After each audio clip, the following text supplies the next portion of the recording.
Hi everyone, welcome to Career Therapy. Today we will discuss how to pick a school for A level. तो जनाब आज हम आपके साथ यही चीज़ डिस्कस करेंगे क्योंकि बहुत से पेरेंट्स और स्टूडेंट्स जो हैं उनका ये क्वेश्चन था, कंसर्न शो कर रहे थे कि आप हमें एडवाइस करें कि हमने कौन सा स्कूल चूज़ करना चाहिए और क्या क्या चीज़ें माइंड में रखनी चाहिए। आगे बढ़ने से पहले मैं आपसे एक रिक्वेस्ट करना चाहूँगी कि आप कैरियर थेरेपी को सब्सक्राइब कर लें, बेल आइकॉन प्रेस कर दें और वीडियो को लाइक और शेयर ज़रूर करें। हो सकता है ये वीडियो आपके लिए हेल्पफुल ना हो, लेकिन आपकी वजह से किसी और को हेल्प आउट आप कर दें, तो इसलिए वीडियो को शेयर ज़रूर कीजिएगा। अच्छा जी, जो फर्स्ट क्वेश्चन हमसे पूछा गया है वो ये है कि आया ए लेवल प्राइवेट हो सकता है या नहीं। तो हम तो आपको बिल्कुल रिकमेंड नहीं करेंगे कि आप ए लेवल प्राइवेट करें। उसकी वजह ये है कि बच्चों में कुछ प्रॉब्लम्स आ जाते हैं। वो प्रॉब्लम्स क्या है, ये हैं कि बच्चों का एक्सपोजर नहीं रहता, उनको पब्लिक डीलिंग का नहीं पता चलता, उनको मतलब वो डिस्टेंस पे आ जाते हैं दूसरे बच्चों से, ना वो स्टूडेंट से बात कर पाते हैं, ना वो सोशलाइज कर सकते हैं और ना ही वो अपनी प्रॉब्लम्स किसी को बता सकते हैं, शेयर नहीं कर सकते, जिसकी वजह से उनके सोशल स्किल्स भी नहीं डेवलप होती। वो काफ़ी सारी प्रॉब्लम्स में से गुज़रना पड़ता है उनको फिर जब वो यूनिवर्सिटी में जाते हैं। दूसरी बात सबसे बड़ी जो है वो ये कि जब तक आप टीचर्स के पास उसके सामने बैठ के नहीं पढ़ेंगे, आपको बहुत सारी चीज़ें समझ नहीं आएंगी। तो ये बातें हैं जिनकी वजह से हम आपको रिकमेंड नहीं करेंगे कि आप A level as a private student करें। अच्छा जी, एक और चीज़ जो आपने माइंड में रखनी है वो ये है कि आप जानते हैं कि डिफरेंट स्कूल्स की डिफरेंट पॉलिसीज़ होती हैं, इसी तरह स्कॉलरशिप की पॉलिसी भी होती है।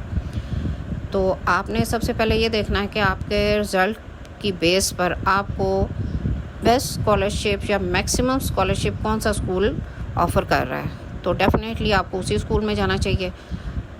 लेकिन अगर आप अफोर्ड कर सकते हैं तो हैवी फ़ी होती है जिन स्कूल्स की, तो आप उनमें भी जा सकते हैं। ये सब कुछ आपका डिपेंड करता है आपकी अफोर्डेबिलिटी कितनी है। और सिर्फ स्कूल फ़ी नहीं होती, इसमें ट्रैवल एक्सपेंस भी होते हैं और भी एक्सपेंस हो जाते हैं जो डेली बेसिस पर भी आ जाते हैं। तो इन चीज़ों को भी आपने अपने माइंड में रखना है। अफोर्डेबिलिटी के साथ जो आपने एक चीज़ में अपने माइंड में रखनी है वो फैकल्टी है। फैकल्टी का मतलब ये है कि जो सब्जेक्ट्स आप चूज़ कर रहे हैं उनको पढ़ाने वाले टीचर्स वो कैसे हैं वहाँ पे। तो उसको देखने का जो तरीका है वो इस तरह आप देख सकते हैं कि आप ये देखें कि उन टीचर्स की डिस्टिंक्शन, उनके जो स्टूडेंट्स हैं उनमें से कितने बच्चों ने डिस्टिंक्शंस ली हुई हैं या नहीं, या उनके एस या ए स्टार्स कितने आए हैं। इस सारी चीज़ों से जीपीए एक टीचर का निकलता है और यही चीज़ आपने अपने माइंड में रखनी है कि उस टीचर का जीपीए कितना है, पहली बात। दूसरी तरीका इसका ये भी है कि जो एक्स स्टूडेंट्स हैं जिनको वो ऑलरेडी पढ़ा चुके हैं उनसे भी आप पूछ सकते हैं कि ये टीचर कैसे थे, या आप स्कूल में भी पता कर सकते हैं दूसरे बच्चों से भी कि ये टीचर, किसी भी सब्जेक्ट का टीचर जो है वो कैसा पढ़ाता है। या वैसे भी इतनी हाव-नाव होती है बच्चे जिस वक्त किसी भी इंस्टीट्यूट में ओ लेवल के बाद जाते हैं ए लेवल के लिए, तो ओ लेवल तक इतना बच्चों को समझ आ जाती है कि कौन कौन से टीचर्स उनके सर्कल में या वो उनके सराउंडिंग्स में अच्छा पढ़ा रहे हैं। तो ये एक दो तरीके हैं जिससे आप फैकल्टी का पता कर सकते हैं। अच्छा जी, अब एक चीज़ और जो आपने अपने माइंड में रखनी है वो एडमिनिस्ट्रेशन है। आपने ये देखना है कि अगर किसी भी स्कूल की रेपुटेशन अच्छी है तो यकीनन उसकी रेपुटेशन इसी वजह से अच्छी होगी कि वो वहाँ का स्टाफ जो है वो कोऑपरेटिव होगा, वो बच्चों के मैटर्स या पेरेंट्स के कंसर्न जो हैं उनको प्रॉपर्ली हैंडल करता होगा। इसी वजह से उस स्कूल की रेपुटेशन अच्छी है। और यही आपने चीज़ माइंड में रखनी है कि वहाँ की एडमिनिस्ट्रेशन जो है वो कोऑपरेटिव हो। अच्छा, इसके लिए आप एक्स स्टूडेंट्स की भी हेल्प ले सकते हैं कि आप किसी भी स्कूल के बारे में पूछ सकते हैं कि उसकी एडमिन कोऑपरेटिव है या नहीं। अच्छा जी, लास्टली चीज़ जो आपने देखनी है वो ये है कि कोई भी स्कूल जिसे आप चूज़ कर रहे हैं वो एक्स्ट्रा करिकुलर एक्टिविटीज़ करवाते हैं या नहीं। इसको चेक करने का बेस्ट वे है कि आप उनके सोशल मीडिया पेजेस पर जाएं और चेक करें कि आया उन्होंने स्पोर्ट्स टूर्नामेंट करवाए हैं, डिबेट्स वगैरह करवाई हैं या और कोई एक्टिविटीज़ करवाई हैं या नहीं।